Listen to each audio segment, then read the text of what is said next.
की बात, जनगणना की बात बहुत की जाती है। माननीय सभापति जी, जिसकी जात का पता नहीं वो गणना की बात करता है।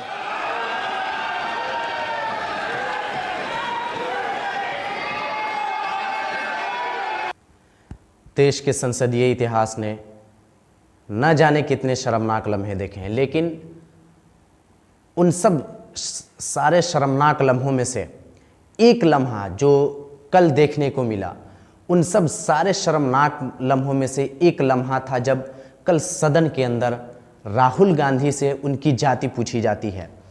सही सुना दोस्तों आपने कि जब बजट पे चर्चा हो रहे थे, इसके दौरान पूर्व सूचना मंत्री अनुराग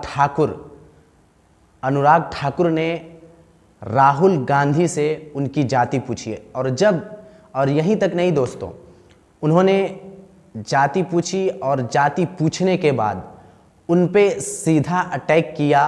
और उसके बाद जब अखिलेश यादव ने, सबसे दिलचस्प बात यह है कि उनके जवाब के लिए अखिलेश यादव ने कमान संभाला और पूरे तरीके से ऐसा जवाब दिया कि उनके मुंह पे तमाचा की तरह लगा।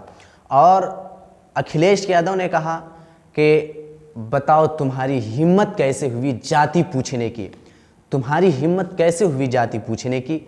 कल सदन के अंदर जब राहुल गांधी ने जब ओबीसी, आदिवासी और पिछड़े जातियों के बारे में जब उन्होंने आरक्षण की बात की, उन्होंने जनगणना की बात की, तो पूर्व सूचना मंत्री अनुराग ठाकुर ये कहते हैं कि जिनकी जाति का खुद पता नहीं वो गणना की बात करते हैं, जिनके जाति का खुद पता नहीं वो गणना की बात करते हैं। मैं पूछना चाहता हूं दोस्तों कि क्या इस तरीके से सदन में भाषाई मर्यादाओं का अपमान होना चाहिए, इस तरीके से सदन का अपमान होना चाहिए, इस तरीके से क्या सदन में लोग चुन कर जाने चाहिए? जिस तरीके से ये अनुराग ठाकुर हैं, जिस तरीके से इन्होंने जाति पर टिप्पणी की, जिस तरीके से इन्होंने व्यक्तिगत टिप्पणी की, क्या इन सब सारी बातों की वजह से क्या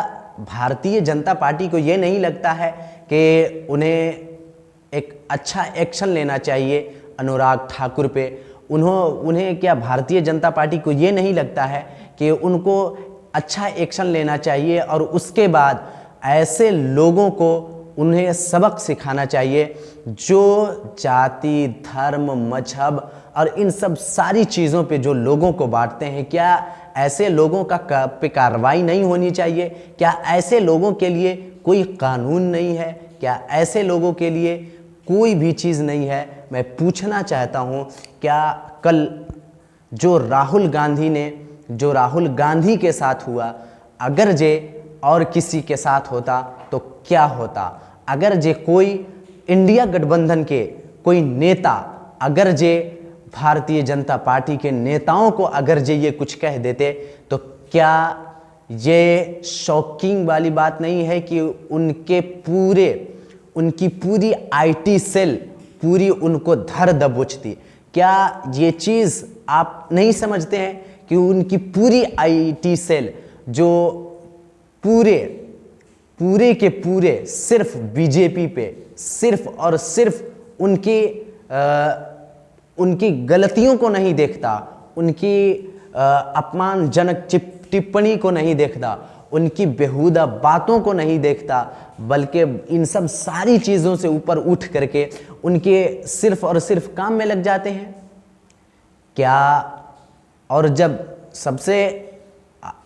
उसके बाद जब राहुल गांधी ने जब उन्हें जवाब दिया दोस्तों, तो राहुल गांधी कहते हैं कि मैं ओबीसी, आदिवासी और जितने भी पिछड़े वर्ग के कम्युनिटी के लोग हैं उनके लिए मैं आवाज़ उठाता हूँ, उठाता रहूँगा।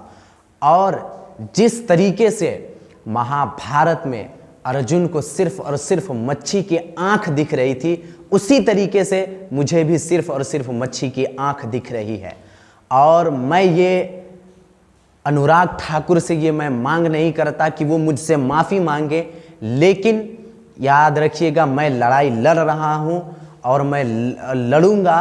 और इस चीज़ को जनगणना को मैं जातीय जनगणना को मैं इसी सदन में मैं पास करके रहूँगा, इसी सदन में मैं पास करके मानूंगा। तो क्या इन सब सारी बातों से क्या आपको नहीं लगता कि पूरी भाजपा तंत्र बौखला चुकी है? पूरी भाजपा तंत्र प्रधानमंत्री नरेंद्र मोदी से लेकर के उनके छोटे से छोटे कार्यकर्ता से लेकर के बड़े से बड़े नेता तक वो सारे के सारे बौखला गए हैं। एक जगह प्रधानमंत्री भाषण देते हुए कहते हैं कि मुझे 2.5 घंटे तक बोलने नहीं दिया जा रहा है, मुझे 2.5 घंटे तक बिठा करके रखा जा रहा है। तो इन सब सारी बातों से एक चीज़ तो मालूम होता है कि पूरी भाजपा तंत्र बौखलाई हुई है और पूरी भाजपा तंत्र किसी न किसी के ऊपर अपना ठिकरा ज़रूर फोड़ेगी। इसलिए